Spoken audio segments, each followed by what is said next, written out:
This is a relay project. Real Talk starts right now. Here's Ryan Jesperson.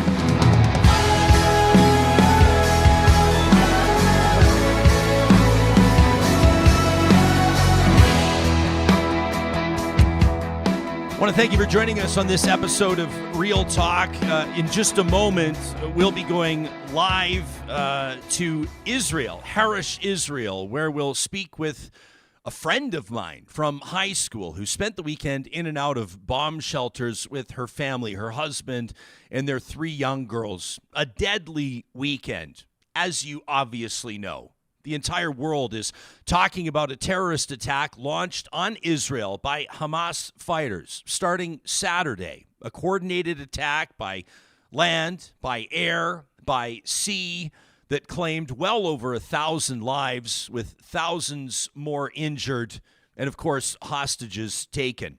A horrific scene as rockets launched into major Israeli cities, including as far north as Tel Aviv. More than 250 people killed, executed at a music festival. Reports of rapes, of infants being beheaded in front of family members living on kibbutz. And then a deadly response from Israel, known as Operation Iron Swords, as millions of people, Israelis and Palestinians, will ultimately pay a horrific price as tensions have escalated to a point that many hoped would never happen.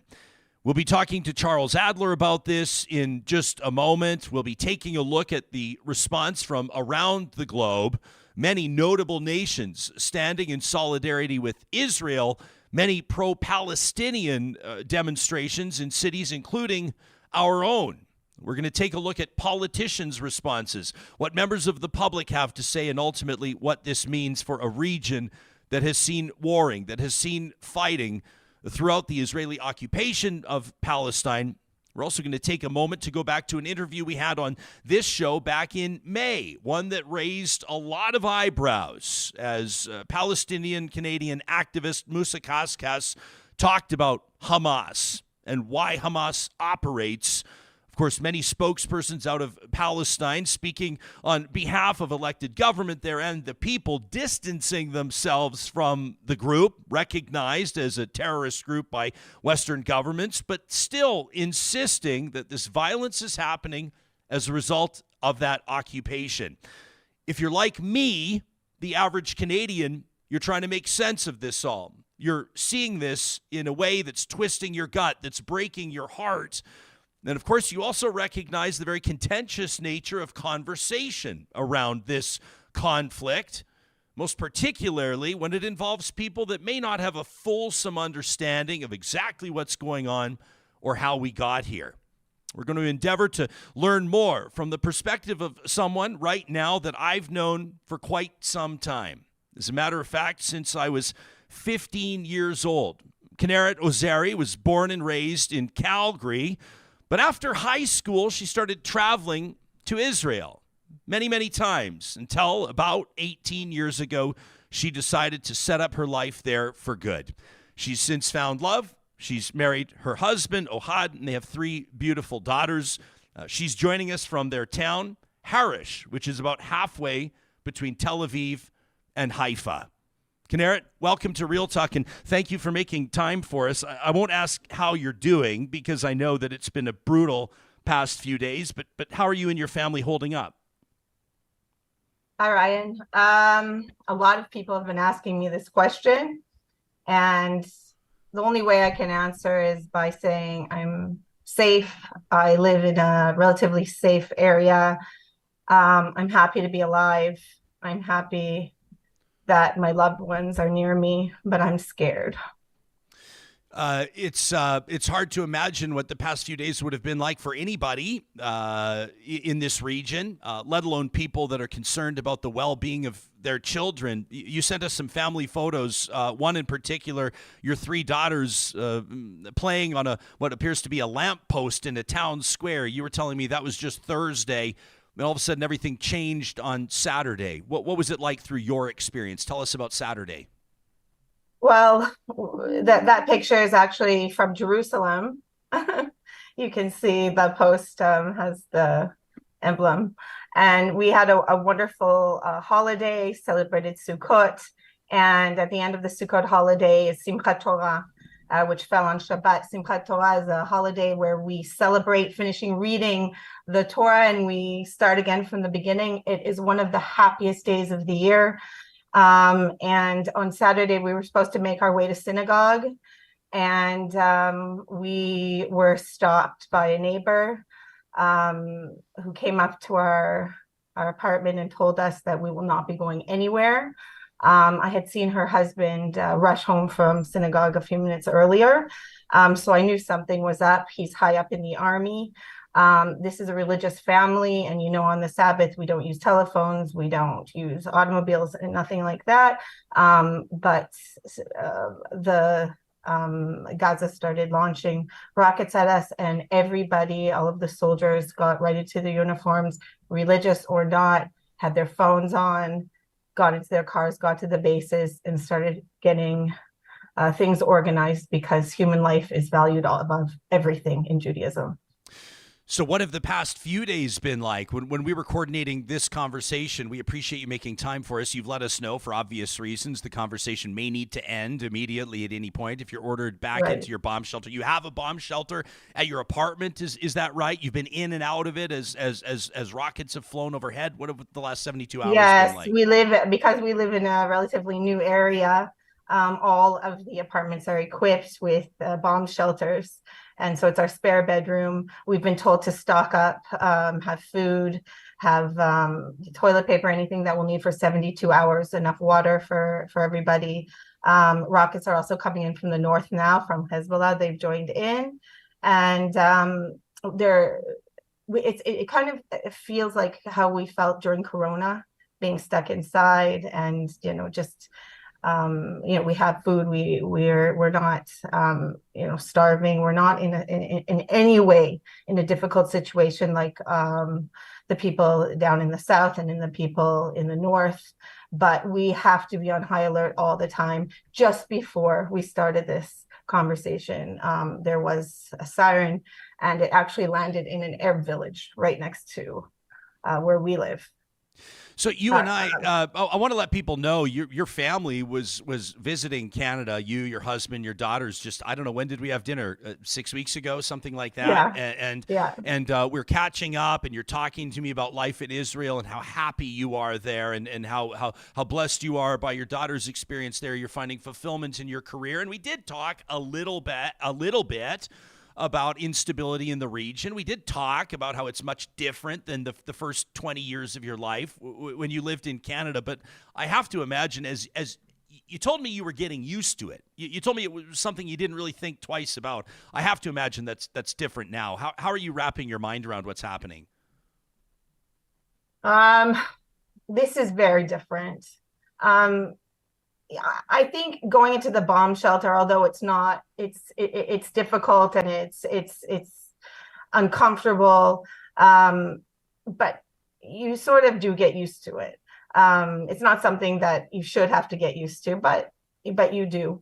But what has happened now, the way that Hamas has attacked children, elderly people, raping, and just having no regard for human life, it is just, they're doing what they set out to do. They're terrorizing us. They're a terrorist organization, and they're terrorizing us.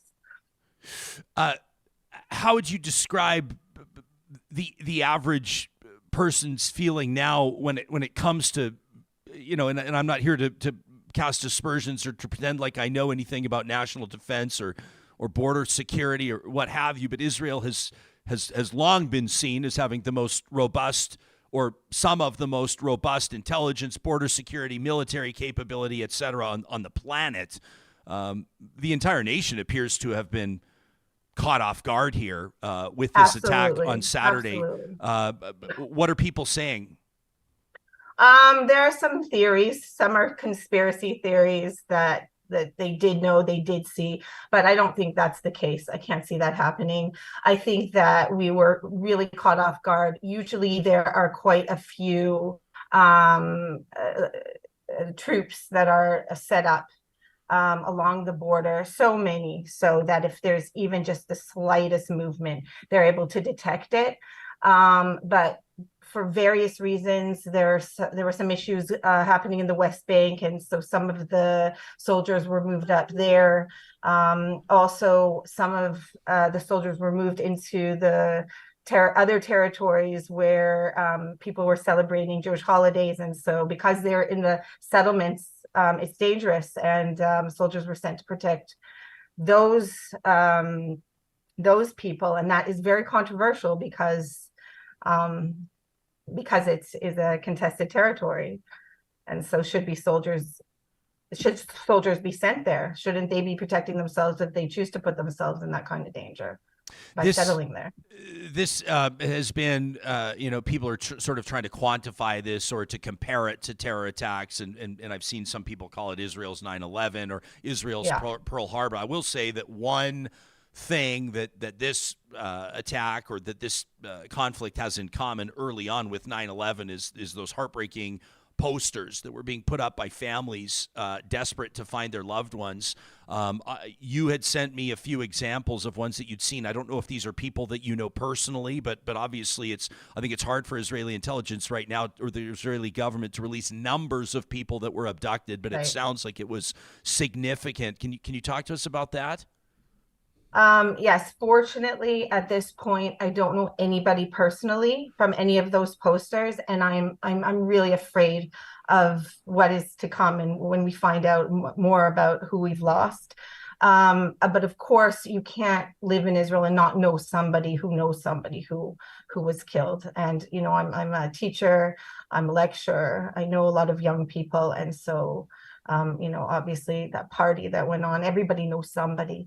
Turning Facebook on and every single time seeing another posters, a child that was kidnapped, a child that was killed, teenagers that are missing from the party. It's devastating. It's absolutely devastating. Grandparents, it's unbelievable.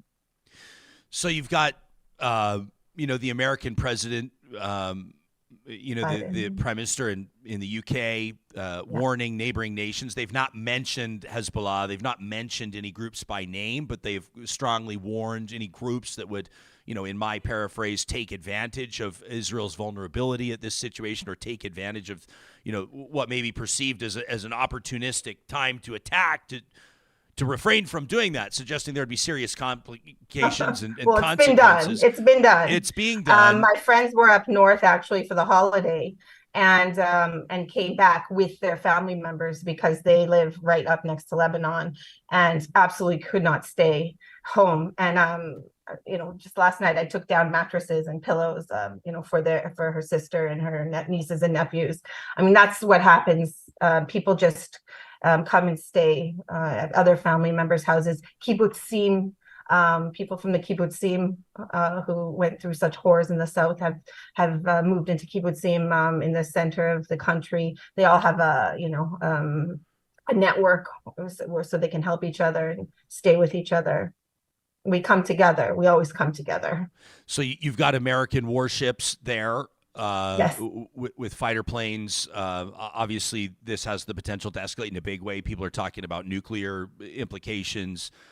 Iran is involved. I mean, Hamas has stated that they received their weapons and military support, so to speak, infrastructure-wise from Iran. What's your message to Canadians here that are going to be trying to wrap their minds around this? I probably don't have to tell you there have been strong shows of solidarity and support for Israel, and there have been loud and fulsome declarations of support by way of public gatherings for Palestine in many Canadian cities, including our own. As you speak to your fellow Canadians, you spent the first 20 years of your life here. What's your message? Well, for those who are supporting the Palestinians, first of all, I'm not anti-Palestinian. I'm anti-Hamas. I'm anti-terror. I wish peace for all of us. I think that there is a lot of misinformation and disinformation with the internet's social networks. So many people have opinions, but so many of them are uninformed. If you really truly believe in something, go and learn about it. And before forming strong opinions, know exactly what you're standing behind. Do your homework. And to my Jewish Canadian friends, I actually wrote something for my synagogue that was read last night by the head of Jewish Federation, and my message to them was that we just need to stick together. We need to continue doing things as a community, enjoying being together, enjoying practicing Judaism, keeping the spirit of Judaism alive in our homes. Because, as I said, Judaism honors more than anything else human life. We love life and we respect human life. And I wish for everybody to live a peaceful life. I appreciate that comment. Let me follow up.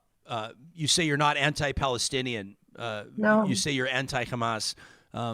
People are rightfully pointing out that I mean, people are will. I saw an interview on CNN, a remarkable one over the weekend that said essentially, what people saw in South Africa was nothing compared to what's happening in Palestine. They talk about the oppression of the Palestinians. They talk about the Israeli occupation. People talk about how the average Palestinian may not support Hamas, but lives under the thumb of Hamas. People also talk about how millions of Palestinians will suffer now as electricity and fuel and food. We're talking about the elderly and children are cut off to these regions in Gaza and in the West Bank. And then people also talk about how, and again, this is speculation, and take it for what it's worth. These are people's interpretations, but this is just what I see around me in conversation, that for Hamas, this has nothing to do with territory. This has to do with, if you'll permit me, wiping Jews off the face of the earth. 100%, Ryan. So do you have any, I'm not going to ask about peace in the Middle East, and I'm not trying to be silly here, but do you have any reason for optimism? Do you have any reason for hope here?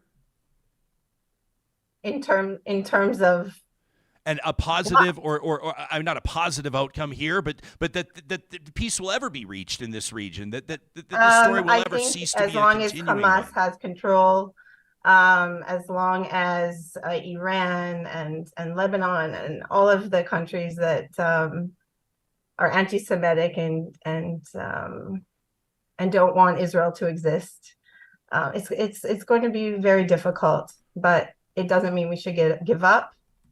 I don't want to live in a world without Israel. It is the nucleus of the world. It is the heart of the world. It is an incredibly important place full of culture and history and beauty. And we just have to do our best as people, live good lives, be as good as we can to each other. Kinneret, as on a personal level, I'm grateful that you and your family are okay. Our hearts are shattered at the violence that has unfolded, the innocents that have been killed and abused and abducted and maimed. And I don't have adequate words, but I am grateful that you've made time to give us a first person and very real perspective here on the show. Thank you for doing this interview. Thank you for giving me the chance to share my feelings with everyone. Appreciate it. Kinneret Ozeri, who's joining us from her home in Harish, which is about halfway between Tel Aviv and Haifa.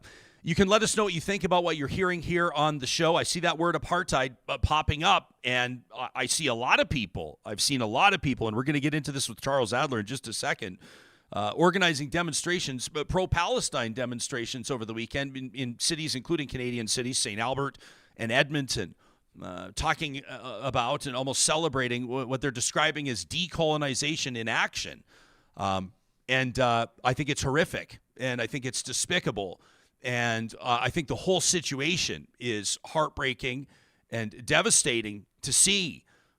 But I think that holding rallies and waving flags in support of Palestine hours after thousands of people, the death toll at 1,500 after the first 24 hours or so, including more than 250 executed at a music festival, reports of girls being raped beside the dead bodies of their friends, if we want to get graphic and get real here, to me, is absolutely unbelievable. And I haven't quite known how to wrap my mind around it. Canada's Prime Minister, Justin Trudeau, tweeting about it just a short time ago. This is yesterday, saying the glorification of violence is never acceptable in Canada by any group or in any situation. Says the Prime Minister, I strongly condemn the demonstrations that have taken place and are taking place across the country in support of Hamas's attacks on Israel. Let's stand united against acts of terror. More on that in just a moment. Plus, we're going to bring you about a minute from our conversation back in May with Palestinian-Canadian Mousa Qasqas, who joined me here in studio. It was a very polarizing interview.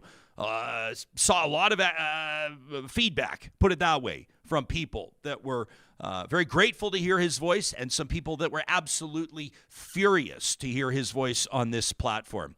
These conversations happen because of Real Talk sponsors like our friends at Complete Care Restoration, who want to remind you that while they're known for helping people get back on their feet for fire and flood, when they sort of basically take how someone's life was before natural disaster struck and restore it back to better than it was, they also offer construction and renovation services.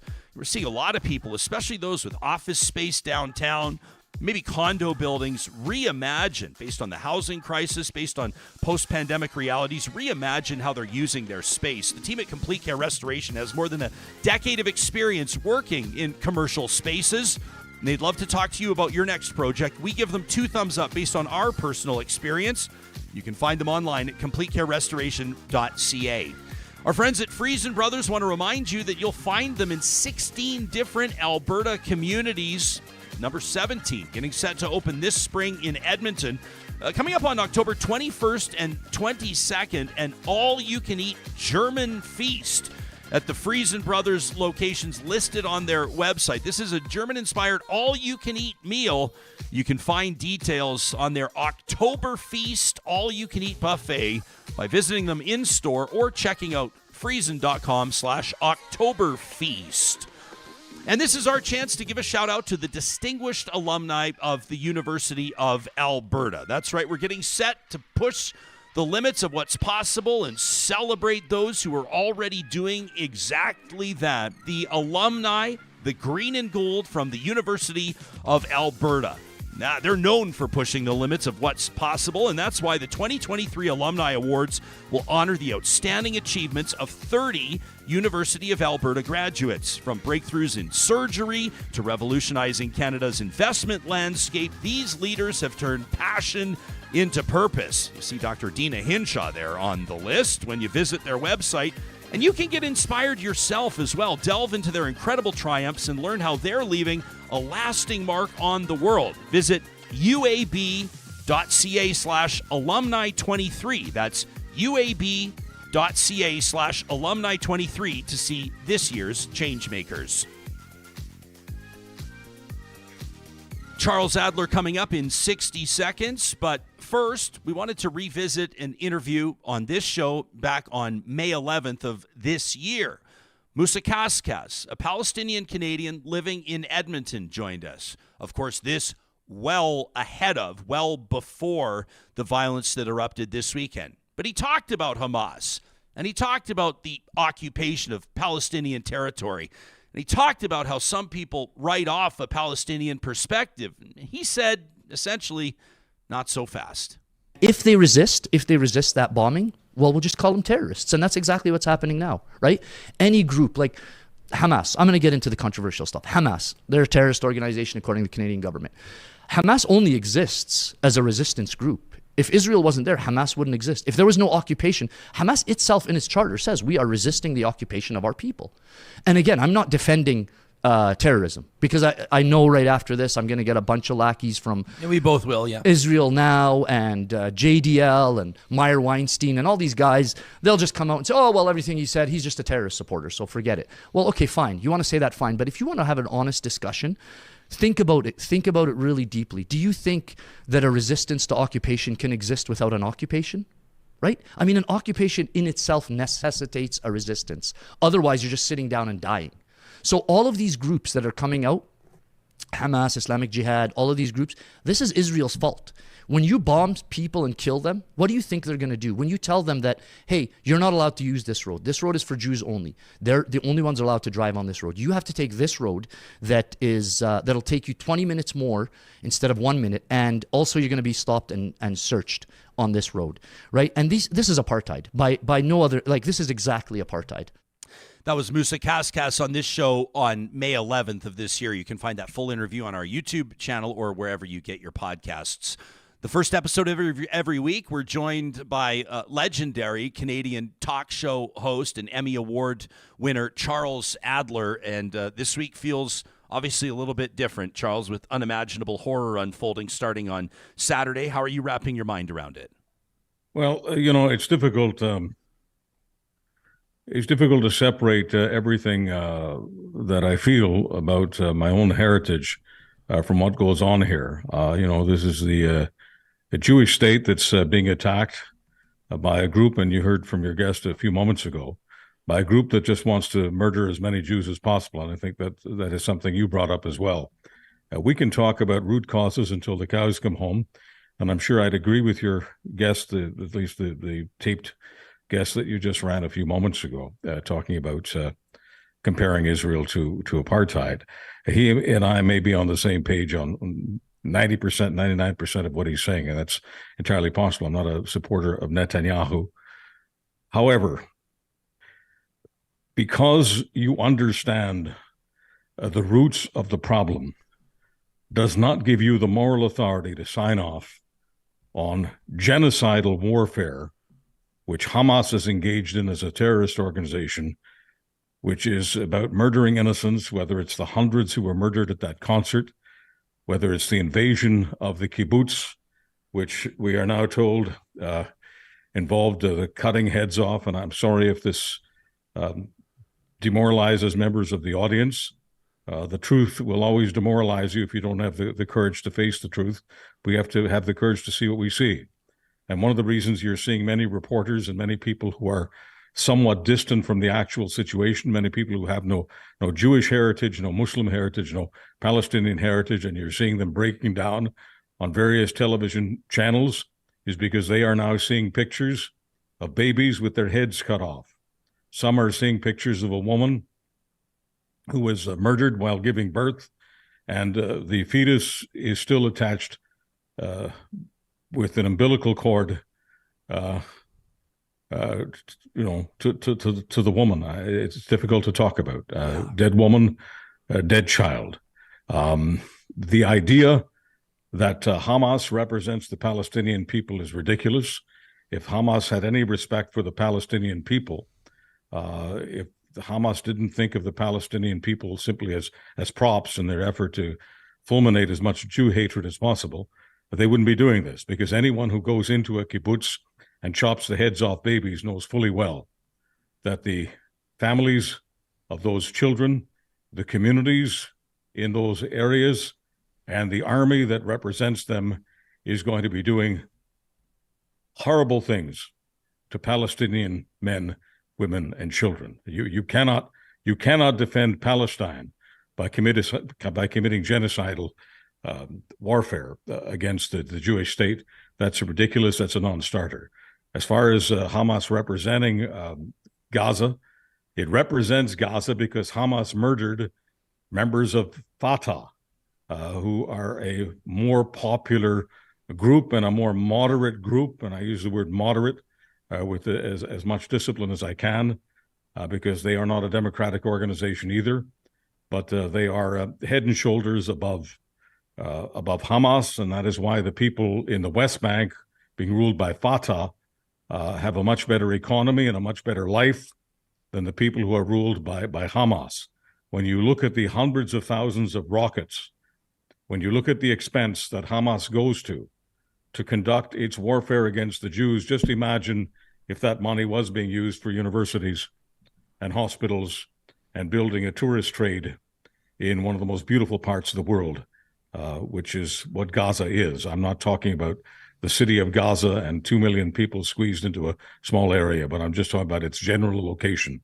The economic opportunity that Gaza would have if millions and frankly billions weren't spent on warfare is incredible. None of what I'm telling you is giving an excuse to the Netanyahu government for being obstinate in having a moderate settlement with the Palestinian people.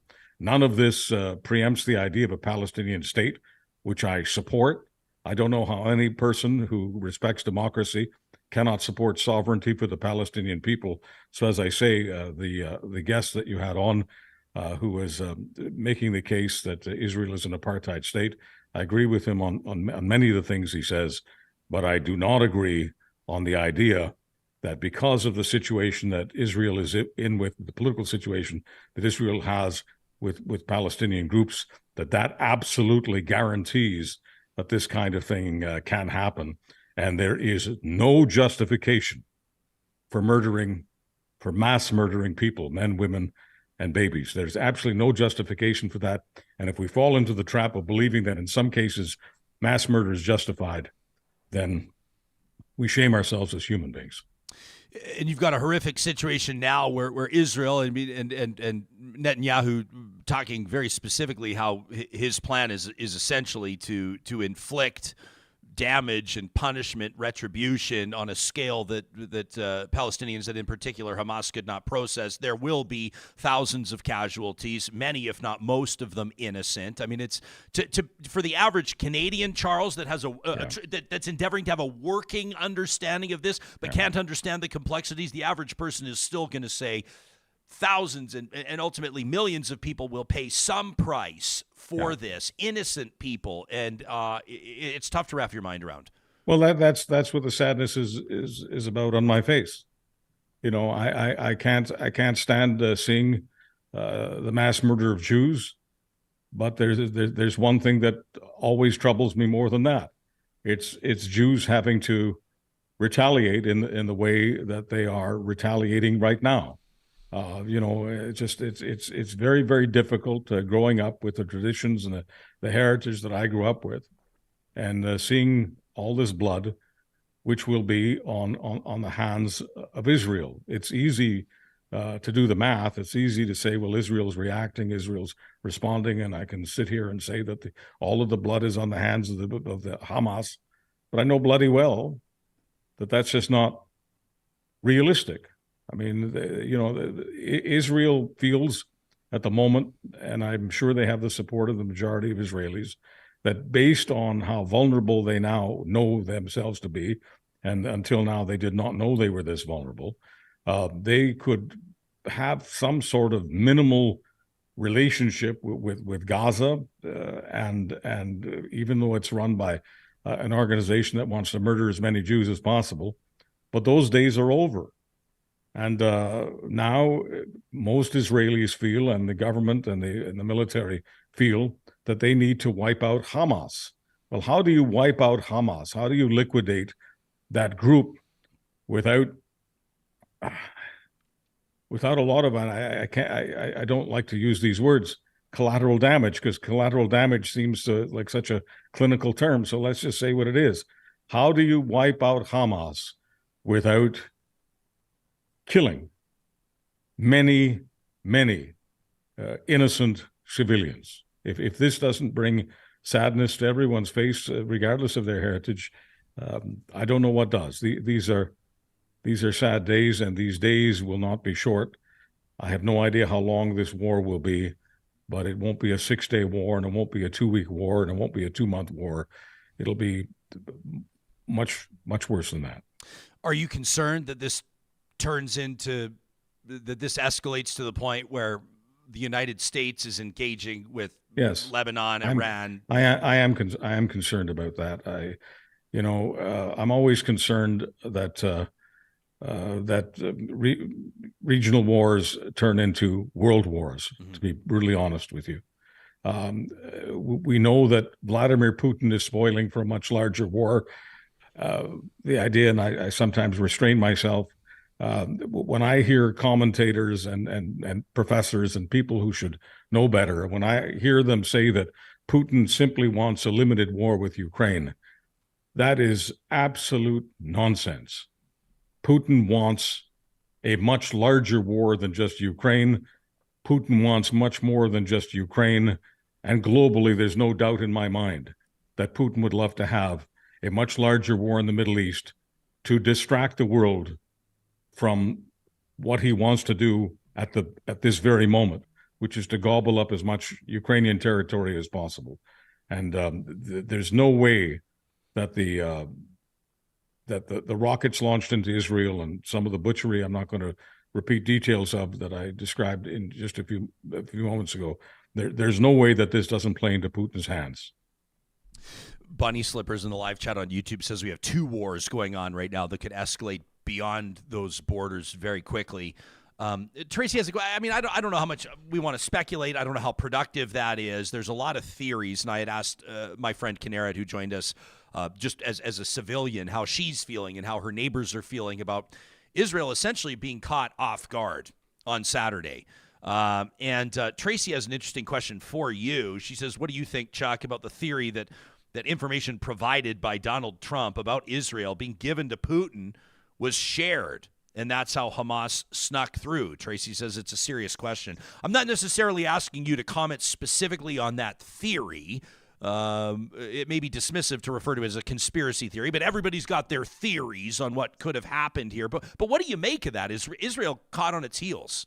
Well, the snuck through thing, snuck through. Let's be specific here. Israel managed by spending over $1 billion to seal up those tunnels, to make it impossible for Hamas to tunnel in. So they didn't tunnel in. The same John Deeres and Caterpillars that you see on construction sites and you see road crews using in Edmonton and all of Alberta and all of the world, certainly all of Canada. The Palestinians in Gaza have those same bulldozers, and they bulldozed a number of walls and got into Israel. I know that may sound crazy to some people, but that's what happened. And so they didn't need Donald Trump secrets and Russian secrets to do that.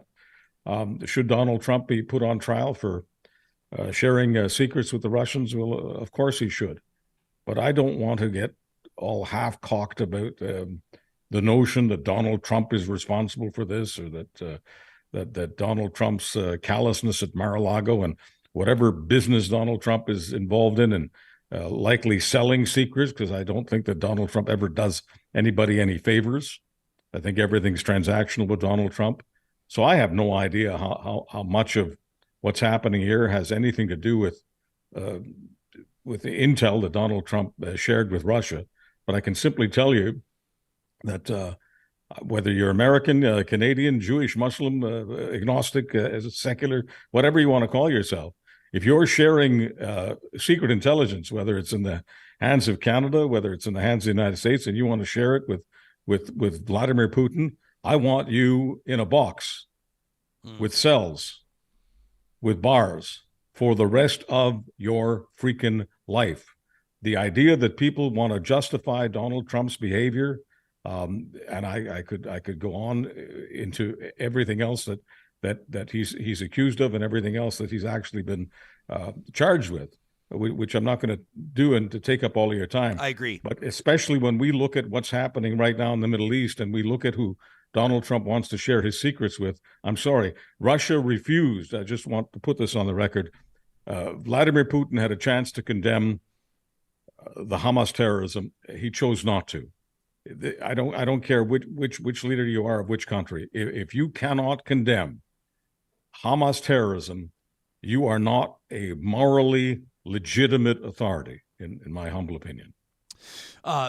This video posted by Michael Cooper, who's the Conservative member of Parliament for Edmonton, St. Albert, one of them anyway. He says, more scenes from the disgusting rally in my riding celebrating Hamas's barbarous acts against civilians, kidnapping, rape, torture, and murder, equated as actions protected under international law. He says this is vile, and he's calling on Edmonton's mayor, Amarjeet Sohi, to condemn what he calls blatant anti-Semitism. Sohi's faced fierce criticism over the weekend, and we can get into that in just a little bit. But what do you make of Canadians that are turning out to demonstrations, pro-Palestine demonstrations, hours after these terror attacks?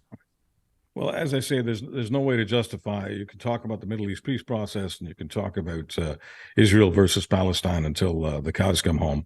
But if you want to justify Hamas terrorism, then there's something wrong with you. And yes, if you're just you asked me in the past, can you be anti-Israeli government and still be and not be anti-Semitic? And I've said to you 1,000 times, of course, I'm not crazy about the Israeli government. I'm vehemently opposed to most of what Netanyahu's government does. That doesn't make me anti-Semitic.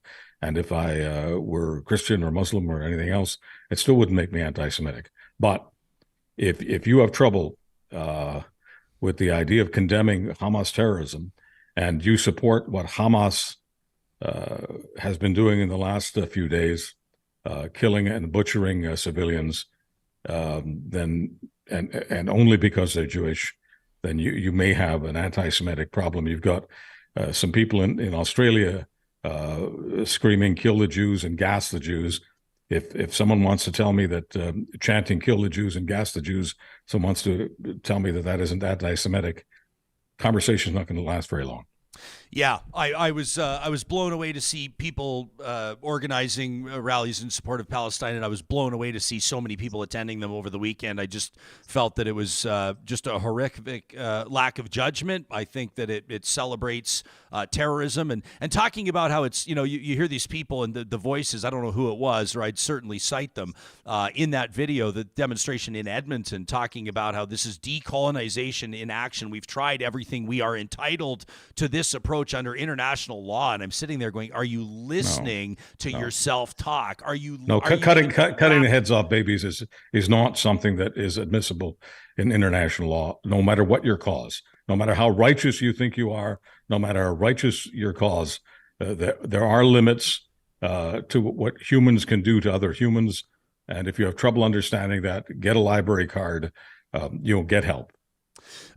This is a hard swerve on subject matter, but obviously, you've been a proud Winnipegger for many, many years, and an historic election win for Wab Kinew and the NDP, sending Heather Stephenson and the incumbent PCs packing. What's a storyline out of that election, or what's something you're going to be keeping an eye on in the first 100 days when it comes to the office of Premier Wab Kinew? I didn't vote for Wab Kinew. I don't vote for the NDP in Manitoba, and I didn't vote for the PCs either, which is a little new for me. I cast a vote because I feel that can't support democracy without supporting elections. So I cast a vote for the provincial Liberals, which are a tiny party as they are in Alberta. And that was just my way of, I wouldn't say spoiling the ballot, but it was my way of participating. But what it was is my way of sending a message to the Manitoba PCs that their behavior in this campaign was just sickening. And I was surprised that many of my Manitoba PC neighbors went all the way and actually did vote for the NDP. So good on them. The PCs need to be in the penalty box for a minimum of 4 years.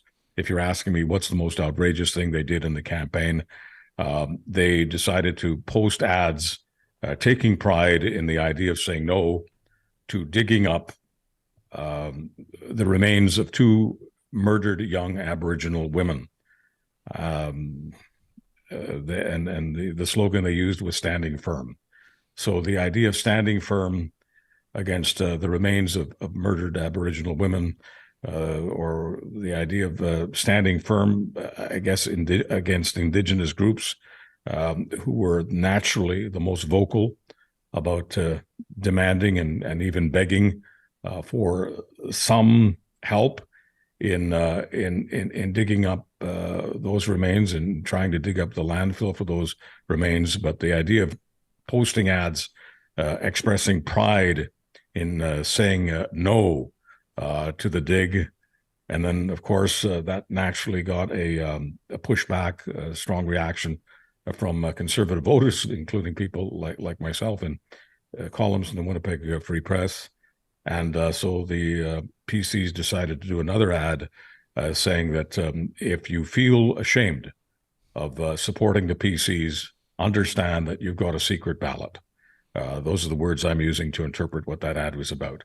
But I've never seen, and that's just politically the dumbest thing I've ever seen, to say to a voter, by the way, I know you may feel ashamed of how we've conducted ourselves, but know that it's just between us. It's a secret ballot. No one has to know that you're voting for a shameful proposition.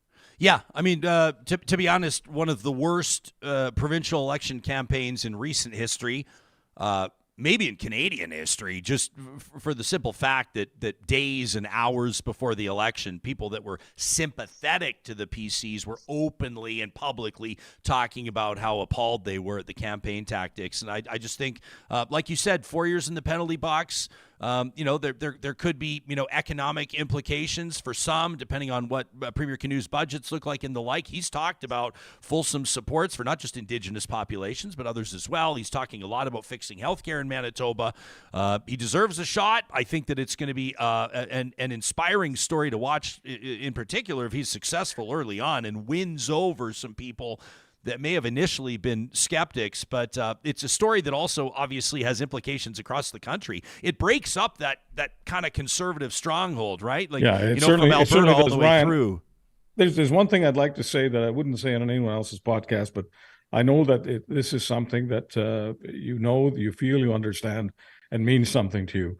One of the things that troubled me most about the Manitoba PC campaign was their opposition to the idea of redemption. Whether you're a Christian, a Jew, a Muslim, I don't really care. If we stop believing in redemption, if we stop believing that people can redeem themselves, then I don't know what the point of living really is, because it is so absolutely important. It's a critical value.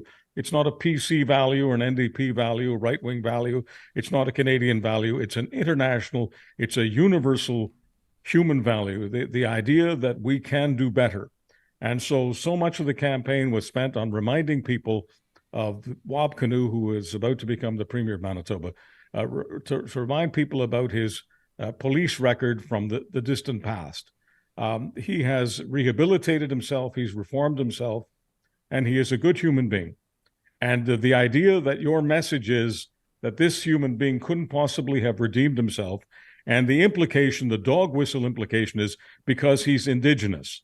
So I just want to say to my fellow Canadians that I believe in redemption, and I think most of us do, and I don't think very many of us want to sign off on the idea that all of us can redeem ourselves except Indigenous people. That's heinous, it's racist, and it should never be rewarded with a political victory. And I am, as a human being, not as a Manitoban, but as a Canadian human being, I am happy that kind of garbage was not rewarded at the ballot box. You'll hear or see Charles Adler on the first episode every week of Real Talk, and we're sure grateful for that. Thanks, as always, for your Canadian common sense, Charles. Thank you. You bet. Charles, of course, the host of the Charles Adler Show. You can download that anywhere you get your podcasts, and you can follow him on X, formerly known as Twitter, at Charles Adler. I appreciate this comment from Justin in our live chat. Says, what Israel's done to Palestine for decades is deplorable, and so is this attack on Israel over the weekend. The two are not mutually exclusive. He says, in my opinion, this attack is going to hurt the Palestinian cause more than it'll help. It's indefensible regardless of the situation and gives up any and all moral high ground. That from Justin. We've got a lot of people, sharing their thoughts on the live chat. Mm-hmm. We appreciate that, and you can find us talk at ryanjesperson.com. Meantime, talking Manitoba provincial politics, Jason says Conservatives quick to blast Wab Kinew regarding his past, giving Saskatchewan Premier Scott Moe a pass. For a lot of times it's the same Conservatives talking. Of course, Scott Moe, a history of DUI, and you can just Google that if you want to learn more. Johnny, I can tell we haven't even checked in yet, and we're still going to be talking to Jana Pruden this show. She's going to join us in just a couple of minutes, but you and I haven't spoken on the record. Well, it's been a very somber morning. It's a tough. We're about to talk about. We've hardly talked. It's this is horrible stuff going on in the world, in the most important place for all like the majority of all the religious people in the world. For a lot of them, yeah. This is the jewel for the Jews, the Holy for Christians, Land, man. for the Muslims. Dome on the rock. And it's just been this hotbed for violence and all these horrors for so long. Yeah. It's indescribable. And then you've got we're talking a lot about, obviously this is horrible what's going on. But then if you see, before this happened, if you just looked up the Gaza Strip or read about it or looked at video, I mean, it's like an open air prison. Like it's blocked from every side, land, sea, air. There's nothing getting in or out. So, and like I said, the pressure on these people is just, innocents are going to suffer in a huge way based on this war. And Israel saying, we're cutting off food, fuel, power, water to Gaza. The implications there, it'll starve out and hurt and impact Hamas and also 5 million people. Yeah. And it's a horrific situation all around. That's why I appreciated Justin's comment where he says that, when it comes to, he says that the two are not mutually exclusive. It can be a horrific situation in the region over decades, and it can be horrific and deplorable over this weekend. It's horrible. And I find, for a lot of people trying to wrap their minds around this, a lot of people are not going to want to touch it. They're not going to want to talk about it publicly because they understand that people are planting flags, like literally.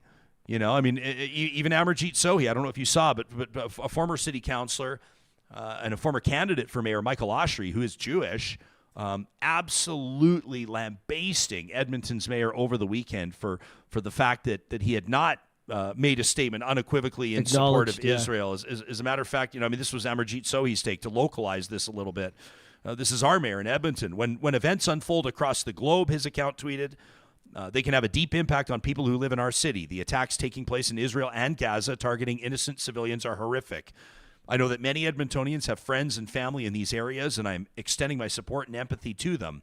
He says, we stand with you and share in your hope for a just and lasting peace in the region. People are pissed that he didn't use the word terrorism. People are pissed he didn't mention Hamas. People are pissed that he didn't say that Edmonton stands in solidarity with Israel. People are pissed that Edmonton's high-level bridge was not lit up blue and white. Real estate in Edmonton was the Alberta legislature at the directive of Alberta Premier Danielle Smith, but not Sohi. I'm not going to try to turn an international tragedy in this story into a story about Edmonton's mayor, but it goes to show. Well, this is happening everywhere. It's happening everywhere. Yeah. And I've seen some people, even on Twitter, their account. I'm not trying to be funny. I'm not trying to be silly here, but you and I have often referenced that Twitter account, Liza Minnelli outlives, right? And they'll, as it's kind of like become people's go-to for death announcements. Liza Minnelli outlives whomever, insert celebrity name here. Well, the account stepped out of its typical style over the weekend and said this account stands in support of Israel. And even that created a huge, kerfuffle because, many followers of that account do not see eye to eye with. That's one example out of a million where people are planting a flag and stating their support for one cause or another, and sometimes maybe losing the forest for the trees. I expect that we'll be talking. Go ahead. Well, how can you not call out stuff, though? I'm sure you're going to talk about it. I've seen you looking at it, but this music festival that was going on over there. If you read this story and then can't, in your mind, say this is wrong, these people who did it was shooting them up at 7 a.m. They're all clearly inebriated. They're at a music festival. There's rape going on. I read a story about a young guy, there's 16 and 17-year-old Palestinian kids who've been recruited to Hamas who were taking away this Israeli kid's girlfriend on the back of a motorcycle. Yeah. He's watching her go. God knows where she's going. Yeah. And then all of his friends are shot. He runs. He hides in these stories that are coming out are just. It's not about taking a side. It's just about saying it's absolutely disgusting and horrific what's going on over there right now. And I just think if your first instinct when this is happening, and again, it's to go out and wave a flag and to have wave a parade Palestinian about flag and parade about it and talk about what we're witnessing is decolonization in action. I tweeted about a Kuby union. I think it was 903. There was a union representing McMaster University faculty over the weekend tweeting photos of roses and talking about how marvelous and wonderful this was, that the people of Palestine, and I was just and remained gobsmacked. The tweet has since been deleted. It was up for about a full day. It blows my mind. It absolutely blows my mind.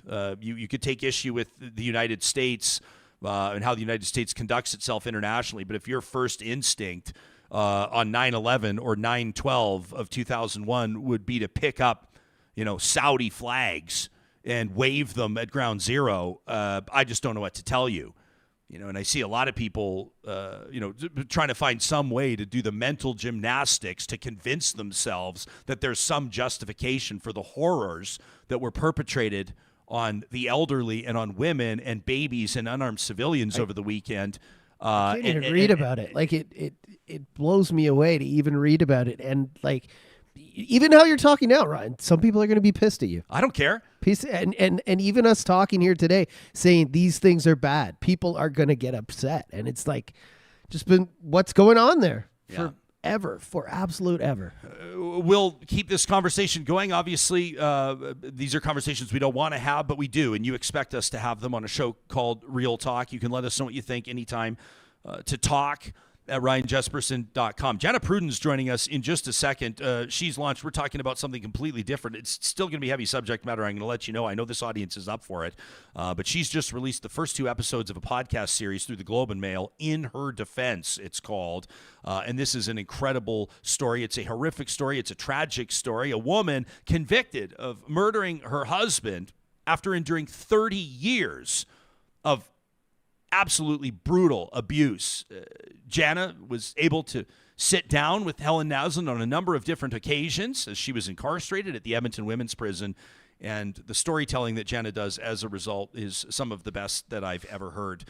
This show doesn't happen without the support of sponsors like our friends at California Closets, who want to remind you that, well, everybody knows them for their closets and for their home organization, for the storage solutions that they're able to bring people in the main room, or maybe the primary bedroom, or maybe the new guest room. Maybe it's a Murphy bed that allows you to have a home office but still welcome visitors at home as well.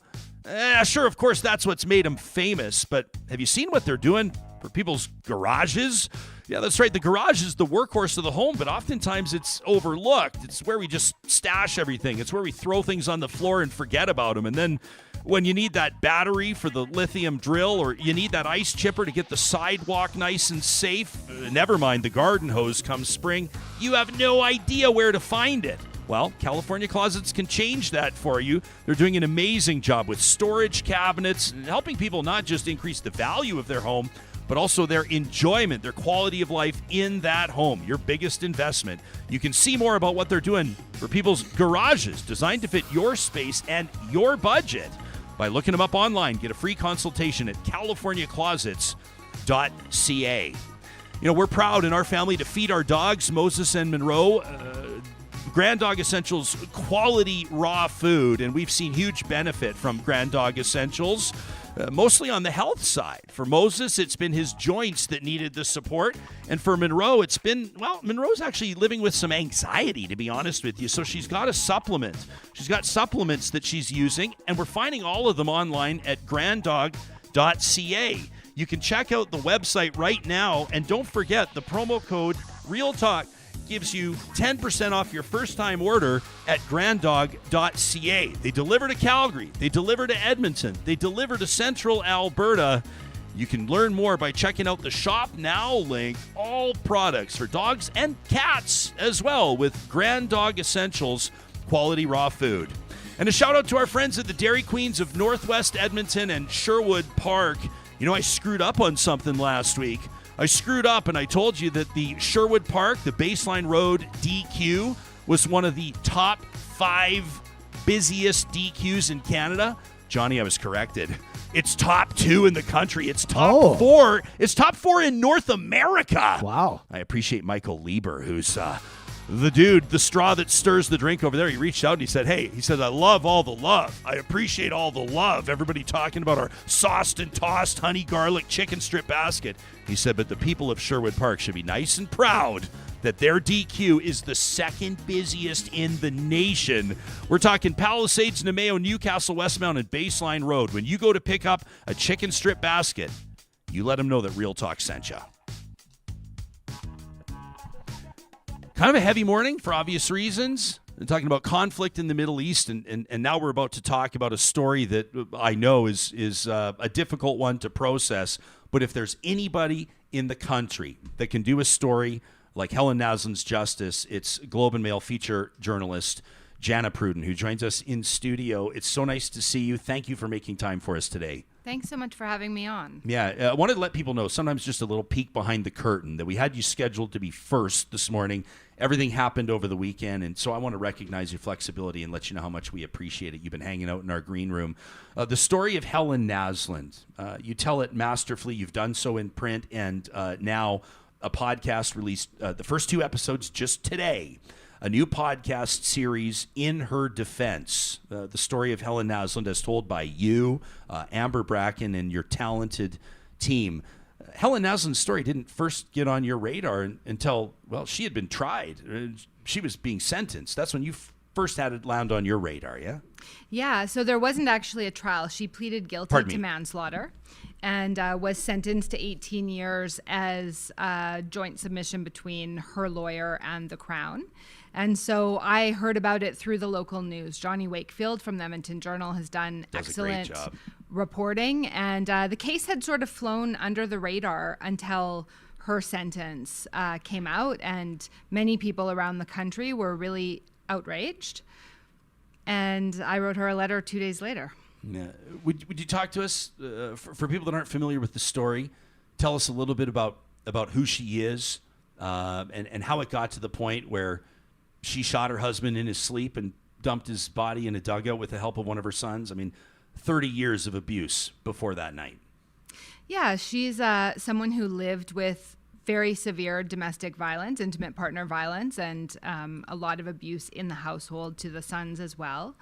And she did plead guilty to killing him, to manslaughter. One of the things that we explore in the podcast is really the idea of battered woman self-defense, which is self-defense that can happen even if someone is sleeping or, say, has their back turned towards you. So that's, I guess, one of the fundamental questions of this podcast is really, what does justice look like when someone who's been a victim for that period of time becomes the accused person? And the person who is the aggressor all these years, Mousa Naslund, becomes the quote-unquote victim. So that's a fundamental question that we'll be exploring in the 8 episodes of this podcast. It's important listening, and I encourage everybody to do so. As mentioned, the first 2 episodes are out now. I listened to them start to finish, back to back, but it's difficult to listen to. It's difficult to hear somebody who describes herself as half the size of her abuser, who's also her husband and the father of her children, talk about almost daily abuse, verbal abuse, what sounded like sexual abuse, horrific physical abuse. There was animal abuse happening on the farm in so many ways that they were being docked from it sounded like slaughterhouses or next level consumers because the pigs that they were selling were arriving in such poor condition with bruising and lacerations. She describes his threats to kill their children in front of her, to kill her. She said, in a moment where my heart dropped listening to you tell the story, she told you she had lost count of the number of times she had a gun to her head. How do you process what you're hearing from Helen Naslund as you're interviewing her at the Edmonton Women's Prison? I mean, I just knew as we spoke just how important this story was. She lived with very severe abuse, but we know there are so many people who live with abuse that is this bad, or, you know, some other versions of abuse. So I felt she was really opening herself up in the hope that it could help other people and that her experience can help others. So when she shared those things with me, and they are very difficult to hear, this is not an easy podcast and at times to listen to, although I think ultimately there's a lot that's really beautiful about, you know, her survival and the way that people support her. But I think I just felt so honored that she felt she could share those things with me and trusted me to share them with others, first on the page and then in her own voice. She's never spoken to a reporter before. And for her and her loved ones and her friends and family to open themselves up to this extent in this audio format it's really remarkable. And I think it does just speak to a desire to really take some of the stigma away from domestic violence, put it out there so that we can all talk about it. And, one other thing I'd say is it has been so striking to me working on this project. I've been working over a year on the Naslund story, sometimes in amid other stories as well. But, the number of people who confide in me about their own lives, how their lives have been touched by domestic violence, whether it's themselves, whether it's a loved one, and sometimes very unexpected people will share really heartfelt things to me. So I really believe and hope that this is an important story for all kinds of people, and that there's a lot of really powerful lessons to be learned from Helen. Yeah, I mean, even in the small things you do, it shows your journalistic integrity. It shows your empathy in signing off on your podcast and reminding people about resources that are available for domestic abuse survivors. I mean, you recognize that this podcast obviously will be reaching some people who are living exactly what they're hearing about. I mean, can you remind me who it was? You feature a character, it's a real person, obviously, one of Helen's connections. Maybe it was her sister in episode 2 who when asked why she didn't do anything, of course, she wanted to protect Helen, who had confided in her about the abuse, but she also says, I had my own things going on. She was also experiencing abuse. I mean, it just reiterated how many people are bravely but almost silently surviving and presenting themselves to society every single day, whether it's for their own well-being, the well-being of their children, or for some other reason. Yeah, absolutely. I mean, I wrote a piece on the weekend in the Globe and Mail, sort of a little first-person piece just about this story and an earlier, what is now called sometimes the battered woman self-defense idea. In that piece, I talked a little bit about how there are people in my life that, I have said, I'm worried that he will kill you. There's people that I have worried that their partner or their ex-partner would do something to harm them or to harm their children.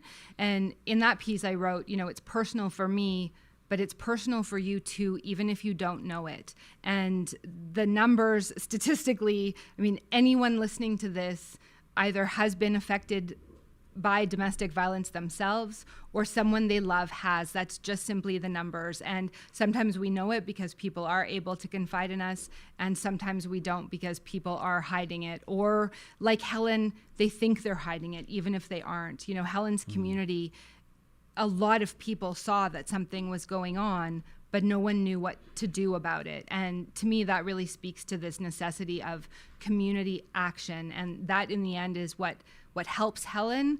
Obviously, after things got to a very bad point and she was looking at the rest of her life in jail, her son was as well. But it was community and individual people coming together that helped her. And I think that's, when I think about what helps this scourge and epidemic of domestic violence, it's people coming together and people helping each other that is the only answer I can see. And people, by the way, can, of course, subscribe to In Her Defense anywhere they get their podcasts, but also they can read your work at theglobeandmail.com. We're talking to features journalist Jana Pruden here live in studio. Did Helen tell you why she agreed to grant you this interview? It's first of all, for you, it feels weird to use the word honor. There comes with it a huge sense of responsibility to properly tell her story, to do her story justice, to almost, do you see it as, would I describe it as advocacy journalism? I mean, are you comfortable with that phrase? Can you take us into that dynamic? I mean, I always consider myself a journalist, not necessarily an advocate per se, although I think that, like, we should all believe that people shouldn't get beat in their houses. So I guess in that sense, yes, I am advocating for everybody to be safe at home and to not be the subject of physical, emotional abuse, sexual abuse, coercive control. I do think, to me, the word is privilege. It is a real privilege to be able to hear someone's story, that they trust you to share it with you. These were very difficult interviews. I mean, we're talking hours. I think the first interview we did was almost 5 hours, and talking about things that had never been spoken before. I mean, that's one of the things when you look at systemically how Helen is failed in the justice system, because I do believe she was failed in the justice system, that there's no point at which she actually really is able to speak about her experience in a way that could then have an outcome, should have had an effect on the outcome of her sentence. So instead, she's for the most part silent all the way through the process. So to me, I really wanted to hear her story in her voice. And I think why she agreed to do it, she described herself to me once as someone who prefers to hide in the corners. She does not want all of this attention. Is very difficult for her. When the print piece ran, the Globe and Mail, the full front page was her photo. And we had a conversation then about, are you okay for me to still go ahead with a podcast on this? Of course, which puts her out there in a whole other way. It's 8 episodes. It's very long. We really get into things in a very deep way. And she said yes. And really, Helen's motivation all this time has been to help others. And when I first wrote her, I mean, I really passionately do believe that her story is very important and that it can teach people a lot, and that by looking at the way her case then moves through the system, that hopefully the system can change to help other survivors and victims who face similar challenges that Helen did. I don't know if I would describe our live chat as split right now, but there certainly are people, I've seen several commenters say, well, abuse is horrific, but there's no justification for murder. Did she file police reports? We'll oftentimes hear for survivors or victims of domestic abuse, why didn't you just leave? And you've touched on it in those first 2 episodes. She comments on it and says, where am I going to go? I've tried. She tried once. With terrible consequences. Does she believe, based on what you heard from her, and maybe you reveal this in later episodes, but how does she believe that she is perceived in the court of public opinion? Or does she care? Oh, she cares very, very much. And she knows that there will be some people who I guess ask these questions that you've said, why didn't she just leave? Why didn't you just call the police? Some people who say, yep, absolutely nothing justifies what she did. But overwhelmingly, I do think this is an area where sort of the public, even people who might call themselves very law and order, very crime and justice, a lot of people very instinctively feel like, that's wrong that she got 18 years in prison. And people understand the injustice of that at a very deep level, I think. And to people that do think, well, why didn't she just leave? Why didn't she just call the police? And, that nothing would justify this. I would just honestly, I do understand all of those questions. I take them in, and there are things that we address in the podcast. I just would really encourage people to listen to it with an open mind, all 8 episodes as they come out week by week. And I do feel like your opinion and perspective might change. The complexity of domestic violence relationships, it's very complex. And even this idea of why didn't she just leave? Why didn't she just go to a shelter? Well, shelters are a wonderful and very important resource. They are underfunded. They are full to bursting. They have wait lists. They have people being turned away because they can't get into shelters. When you get into an emergency shelter, it's for a limited time, usually about 21 days. It's not like you're going into a shelter and they just give you a house and you're gonna, go on with your life in secret. I mean, it's very, very complex. When you talk about rural women, rural people, this is an even, greater and more complex situation. To leave your animals, of course, your children, there's other people you love. And I've spent a lot of time thinking about how Helen could have gotten away, and in a way where she didn't die, or her kids didn't die, and or other people didn't die. I mean, that's the reality of these. We look at some of the mass murders that I've covered, Portapique, James Smith Cree Nation, a mass murder that we had in Edmonton a few years ago, the Fulam case. You know, the connection between domestic violence and mass murder, very well established. It's commonly known that domestics are the most dangerous things that police respond to. Sometimes police officers are killed, sometimes random people. And I can tell you that for a long time, why Helen stayed and felt she could not leave is because she was trying to protect other people and make sure that her children weren't killed, make sure neighbors, police officers, whoever else were safe in the, I believe, the best way that she thought she could. I was experiencing. I listened to the one episode, and you're talking about. I mean, I'm not here to get into, like, you know, obviously human life is more valuable than but the point is, nobody was safe on that farm, from the wife to the sons, to the dog, to the pigs, to the pet ferret.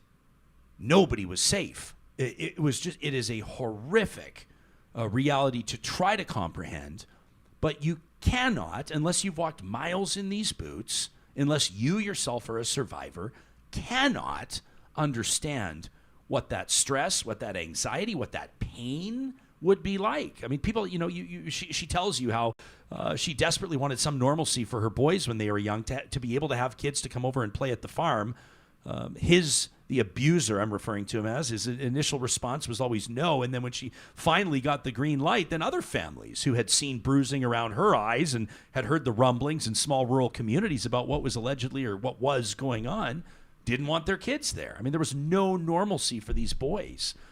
Before we go any further, I want to let people know that if you're listening in our home province of Alberta, if this is speaking to you in a painful but very relevant way, you can check out more resources that are available, including domestic violence shelters that are open and ready to help you by visiting the Alberta Council of Women's Shelters online at acws.ca. And I'd also like to refer your attention to our episode of Real Talk. It was on March 8th. That was a Wednesday of this year, Wednesday, March 8th of 2023 on International Women's Day. The episode is called Lifesavers and Game Changers. And you will hear a firsthand story from Candace Ryan of her survival from domestic abuse. And I encourage you to check that out if you're endeavoring to learn more about the reality of that crunch on shelter space in Alberta and, for that matter, across Canada. What do you ultimately hope this podcast, like, this is a little bit different for you, right? I mean, you're a veteran features reporter, long form reporter. You've been nationally recognized for your work. You and I have spoken many times about it. You've been writing on crime and justice and punishment for more than 25 years. But this is a bit different, I would imagine, this project for you. What do you ultimately hope to see it accomplish? Yeah, I think the show's producer, Kasia Mihailovich, who, you know, she's a veteran in the podcast world. I have never done a podcast. My radio experience has been limited to being on your show and CBC occasionally. I think that our hope is not only to share Helen's story, which we believe is important. She is a real person. Her story and her family's experience is very important. But I do hope it will help other survivors and victims feel seen, that their experience is, valid and is real. I hope that it will stimulate discussion. I mean, one question that that comes up a lot is, you know, what made Miles the way he was, and could something have helped him? Could something have interceded to help him? I think that's a really important discussion that men need to be having, sometimes with each other, to help, not only help a victim run, but to help a man stop and get help. And I don't know if that would have been possible with Miles. And then really the other piece is I think some very real systemic changes in the way that lawyers view cases involving battered women. That's the actual legal court term, battered women. Seems like a weird phrase, by the way. It's a little old-fashioned. But battered women's self-defense is a really important area of the law, and I think that I would encourage any lawyer listening to this and in fact civilians too, to pick up a copy of Defending Battered Women on Trial by Dr. Elizabeth Sheehy, and to really think about how survivors of domestic violence can move differently through the court system and the police system, because it's very clear that these systems that were created by men and largely designed for men fail women like Helen. They're just not made for her. And so those are systemic changes that I hope, even a police officer thinking about that, even a defense lawyer thinking about that could have very real impacts on other survivors who find themselves in the court system in some way. Just a small point of interest, the prosecutor in that sentencing, Dallas Sopko, was sitting in the chair you're sitting in less than 2 weeks ago, not talking about this, but talking about some of the pressures on the criminal justice system, him and then the president of the Association for Criminal Defense Lawyers. So it was interesting conversation that people can talk about, and that was more them addressing or doing their best coming from two different sides of the courtroom to address Canada's criminal justice program writ large, but interesting and kind of a small world. Helen Naslund was granted day parole earlier this year. Right? Where do you? I guess I'm asking you to speculate. Journalists get uncomfortable with that. But where do you see that going? And what will you be watching as a storyteller, detail-wise? What would be most significant to you as this story develops? And as Helen Naslund ultimately, we hope, I sure hope, is able to live as a free woman again, free of the unimaginable burden of the abuse that she endured for 30 years. Yeah, it won't be easy, and it's quite remarkable to think of someone really being truly free for the first time. She met Miles. She was still a teenager. She marries Miles. She's in this highly controlling, abusive relationship for 30 years. Then even before his body was discovered, she has this secret that she was feeling very guilty about and certainly was not free. Then there's the court process. Then there's prison. And we're now looking at her being able to be truly free for the first time in her life. And I'm sure that won't be easy. But I hope for her that she can find some peace and that she can, and some quiet and enjoy life. I know, I think she's really nervous about the podcast coming out, as I am as well. And why are you nervous about it?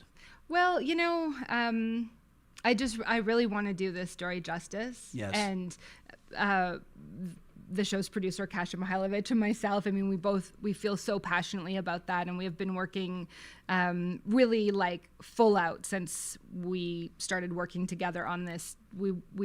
It's just so important to do it justice. I do feel it's a privilege that we get to tell this story, so we wanted to do it right.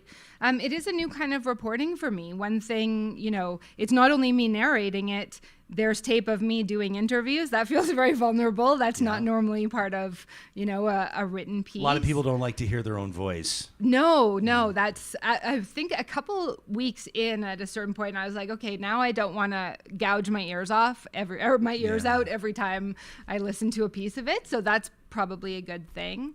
And I hope it connects with people because I do think it's important. I do think that people should hear this story and think about this story, and that it can have an effect that way. So those are a short list of the many things that I'm nervous about. Yeah, well, I'm subscribed, and I've heard the first two episodes, which were released, I think, right around 6 a.m. today. And I listened. I was telling you, sometimes I like to hear when people will say we listen to Real Talk when we walk the dog, or when we ride our bike, or when we're on our commute on the train or something.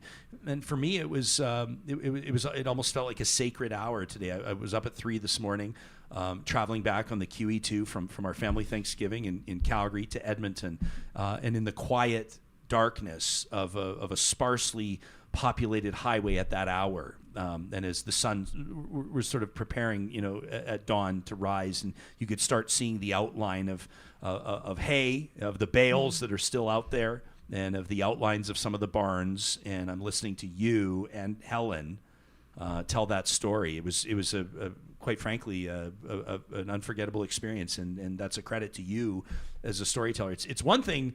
It's one thing to be able to write in print, which you do masterfully. You're one of the best in the country. But to be able to tell an audio story with as much or more power, utilizing those pregnant pauses, as we call them, and just her, and as she struggles to find the words, and as listeners, we get uncomfortable with silence, but it reiterates to you what she's going through in trying to retell this and recount this. I could hear the rustle of the papers as you're reading the letters she's written you, seeing in her own handwriting. acknowledging to you. I think there was one line she said, how can I find the words? How can I adequately describe it? You're asking me about a lifetime of abuse to be put into a few paragraphs. How can you put that in a way that people can understand? And you can't. But her recounting getting the pigs loaded up onto a trailer, to me was in the early couple of episodes one of the more powerful things I've ever heard. I was deeply uncomfortable listening to it. You find yourself feeling sorry for pigs, and this is a story about humans. You find yourself nervous about the well-being of a ferret because you just realize how deeply this entrenches itself, this violence and this fear, and how many families we expect are navigating this, in particular women and children. And so I'm grateful that you're doing this. It's a remarkable project. I know that you'd be uncomfortable if I say you deserve to be applauded for doing it. But this is a story that deserves to be told. And she should be, Helen Naslund, a household name in Canada. It should be a story that people truly endeavor to understand. Mm-hmm. Mm-hmm. Yeah, thank you so much for those thoughts. I mean it. Yeah, I really appreciate that. Jana Pruden is one of the Globe and Mail's best. And you can find her new project anywhere you get your podcasts, Apple, Spotify, you name it. The podcast In Her Defense, you can subscribe to it. And I can tell you, somebody who does podcasts for a living, Jana would really appreciate if you rate it and review it as well. Give it 5 stars after you give it a listen, and tell your friends about it. And don't forget, if you want to support Jana's journalism and the journalism of her team, you can do what we do here at Real Talk and subscribe to the Globe and Mail. Thanks for hanging out with us today. We really appreciate it. Thank you. It's been a real pleasure to be here. Got a lot of respect for what you're doing, Jana. Thanks very much. Give Jana a follow on Twitter as well, Jana_Pruden. This conversation was presented by the team at Eden Landscaping, who wants to let you know that it's never too soon to get in touch with their team about a spring project or maybe something next summer. You're starting to set that budget aside. You've got a good idea on exactly what you want that to look like, but you need that expert eye. You're looking for advice so you can make sure that the plans reflect your intended outcome and, of course, also respect your budget. Those are both relevant, right? We've worked with Eden Landscaping personally, and I can tell you that they are masters at their craft. Their design work, really, really special. You can connect with Eden Landscaping and get that conversation started by checking out landscapeedmonton.ca. Well, we know that this has been a show that, sometimes, I'll let you know, Johnny, by the way, coming up on Friday, our Real Talk Roundtable this week, we're celebrating Alberta Beer Week. So we're going to be getting 3 of the most talented experts in their own fields, all relating to brewing. We're going to have a couple owners, a brewmaster, a certified beer judge, the publisher. Nice. We're just talking beers because... at 9 a.m. And even earlier, it's starting at 8:30, and I let them know there's going to be no judgment because we're definitely cracking cans. Yeah, and you're going to have to test it. We're going to be drinking beers while we talk on Friday, but that's intentional. Number one, because it's a great industry that craft brewers, especially in Alberta, should be proud of. Mm-hmm. But also because we're going to balance this week out because there's going to be a lot of emotions, including today. But these are conversations that we know need to be had, and I'm just grateful for this audience that shows up for it every single day. Right here on Real Talk. Everything that we said about Jana's podcast, we say about ours as well. We sure appreciate when you tell your friends about Real Talk, when you subscribe to us on YouTube, and when you rate and review us wherever you find us. We're going to wrap up with something that really struck me, and sometimes we'll get submissions from audience members for this weekly tradition. This is presented by Kuby Renewable Energy. But this is one I just came across, and I read it about 5 times in a row. Every week, we want to give you a reason to realize that there's evidence. We should have faith in humanity, that people do want to treat each other well, that there is a lot of love out there. Maybe today's episode, this is more important than ever before. So thanks to Kuby Renewable Energy, this is Positive Reflections. And I found this, and Johnny, I want to attribute this. I believe that this is a man by the name of Peter Coldwell that wrote this. I found it on Instagram. Mm-hmm. He writes, have you ever thought about this? In 100 years from now, like in 2123, we'll all be buried with our relatives and friends. Strangers will live in our homes that we fought so hard to build, and they'll own everything that we have today. All our possessions will be unknown and unborn, including the car that we spent a fortune on and will probably be scrap metal, preferably in the hands of an unknown collector, but we don't know. Our descendants will hardly know 100 years from now who we were, nor will they remember us. How many of us know our grandfather's father? After we die, we'll be remembered for a few more years, and then we're just a portrait on someone's bookshelf. And a few years later, our history, our photos, our deeds disappear into history's oblivion. We won't even be memories. If we paused one day to analyze these thoughts, perhaps we would understand how ignorant and weak the dream to achieve it all really was. If we could only think about this, surely our approaches, our thoughts would change. We would be different people, always having more, no time for what's really valuable in this life. I would change all of this to live and enjoy the walks I've never taken, these hugs I didn't give, these kisses for our children and our loved ones, these jokes we didn't have time for. Those would certainly be the most beautiful moments to remember. After all, they would fill our lives with joy. And we waste it day after day with hatred for each other, intolerance, and many other negative attitudes. So let's think about it. That by Colonel Peter Coldwell. It's our positive reflection on this Tuesday and throughout this week. We encourage you to send us your positive reflection, maybe a random act of kindness or someone paying it forward, to talk@ryanjesperson.com. Just note positive reflections or Kuby Renewable Energy in the subject line. And don't forget, you can get your free solar quote today at kubyenergy.ca. Coming up on tomorrow's Real Talk, we'll talk to law professor Ben Perrin. He was Stephen Harper's justice advisor when Harper was PM. He says he's got the fix in a new book for Canada's criminal justice system. Coming up on Thursday, you already know this if you subscribe to our email, we're going to be talking to Alberta's finance minister, the Honorable Nate Horner, about the Alberta pension plan. And then again, cheers to Alberta beers, our Friday Real Talk Roundtable. Thanks for being a part of this episode. Thanks for supporting Real Talk. We'll see you soon.